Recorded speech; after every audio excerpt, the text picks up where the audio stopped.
guys, as you can see, dito tayo sa tubuhan. Ito yung one of the biggest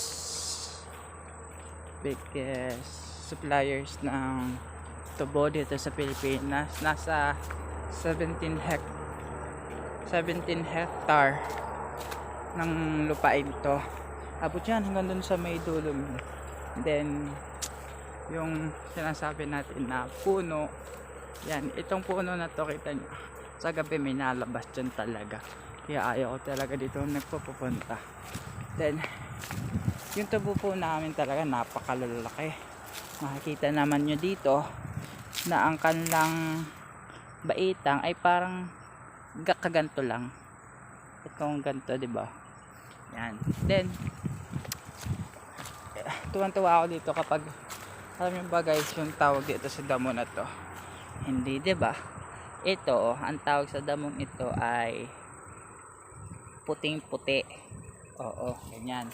Tapos yan, katulad ng ulap niyan, ang ganda. Alam nyo ba guys na madaming types ng cloud. Nandyan na yung cirrus cloud, stratus cloud, at saka kung ano-ano pa. As makikita nyo naman guys, yan, papaya, yan, oh, papaya.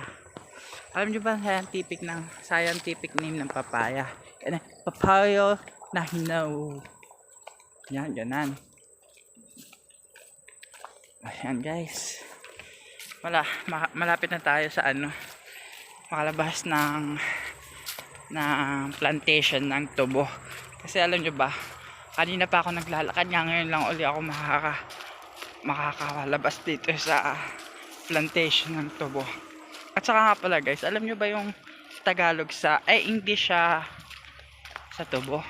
Yan yung, ang English sa tubo ay yung tinatawag natin sugar cane, na maaari natin gawing sugar, o sa Tagalog ay asukal, at saka yung vinegar na sa Tagalog ay yung suka. Ayan guys, ito makikita nyo nga pala dito na na harvest na yung ating mga crops na tubo, kung saan meron na ulit siyang tanim.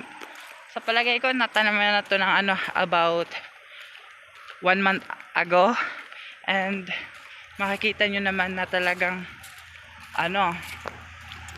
tuyong-tuyo ang lupa. Ito ang kagandahan sa pagtatanim ng tubo. Kikita nyo diyan na napaka tuyo ng damo, ay ng what did you call it, ng lupa.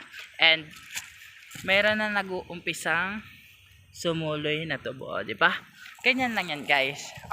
View muna, view. Yan. And now nandito na tayo sa tapos na tayo sa plantation ng tubo. So ipapakita ko naman sa inyo ang pinakamalalaki naming puno, na kung saan ang kaganda na view pag nag selfie ka, nakaganyan, yan, lalo na to dyan, papalayuan natin pakita ng malayo. Ito yan guys, ang ganda, diba? Tapos ito ang dami niyan. Ang tawag dyan ay puno ng akasya. Akasya yan, ang lalaki niyan.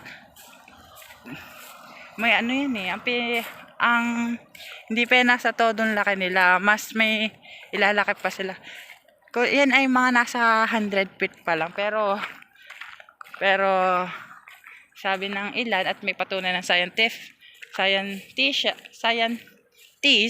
na maabot daw sila ng 1,000 feet. Yun ang kanilang normal growth. Yun yung pinaka nila, yun na yung sagad na lang paglaki. At ito nga naman pala guys, yung ating one of the cows na inaalagaan. Makita nyo naman na ang laki, ang laki. Quality lintik, diba? Ayun pa guys, ayun pa. Tapos meron pa doon yung isa, kita nyo yun guys, Yung nasa taas, yon. Pero bird lang ata yan. 'Di ba? Kaganda ng mga alaga natin. Mga daba. Tapos guys, yan. Ganda ng araw mga pre. Alam nyo ba na walang kaamoy-amoy yung mga tae ng baka? Kasi ang kinakain nila ay purong damo. Mga herbal o herbs. Herbivore sila kung tawagin. At saka pwede mong amuyin, kainin, amuyin ng kapag pwede mong hawakan, amuyin, talagang malalaman mong wala silang amoy. Ito ang kalamitang ginagawang pataba ng ibang tao sa ibang bansa. At dito na din sa ating bansa, nasa Pilipinas. Minsan, itong mga gantong dumi ng baka ay pinapatuyo sa ibang bansa, sa katulad ng sa India, dinidikit nila sa pader hanggang matuyo. Then ito yung nagiging parang fuel nila sa kanila, kasi alam nyo naman na ang dumi ay meron din silang content na sinasabi ditong yung methane for sure na ako methane, kasi alam nyo naman, hello. Tsaka iba't ibang size ng tae ng baka. Alam nyo ba yan? Minsan meron may tuyo na, minsan din naman may biak-biak, ganyan. And then meron din namang durog.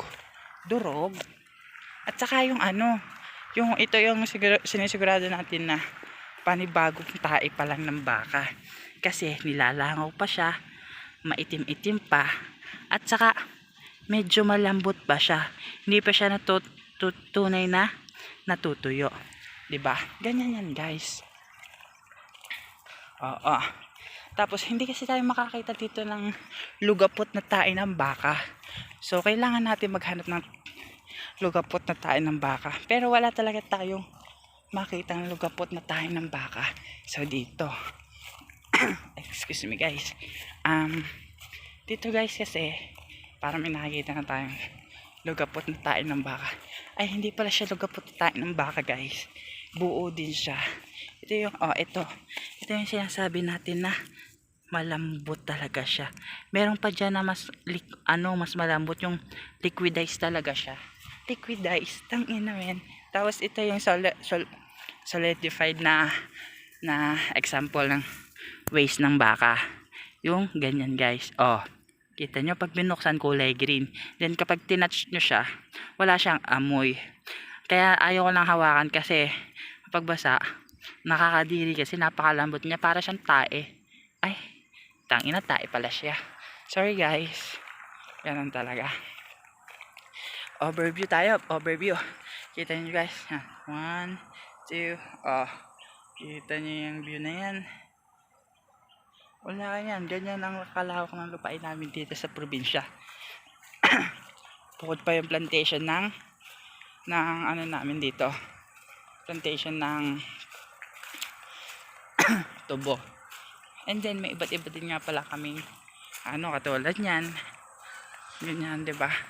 Tapos ito, wala tayo kasi makita talaga lugapot na tae ng baka.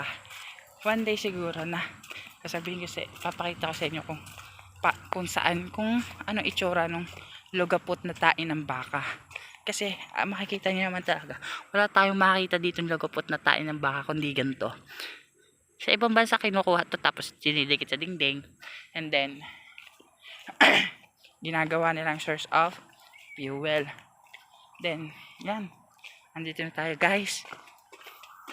Diyan makikita nyo kakambuday yan, no?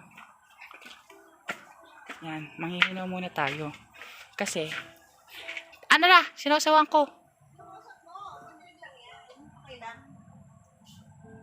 Yan, manghihinaw tayo dito. Yan, 'di ba?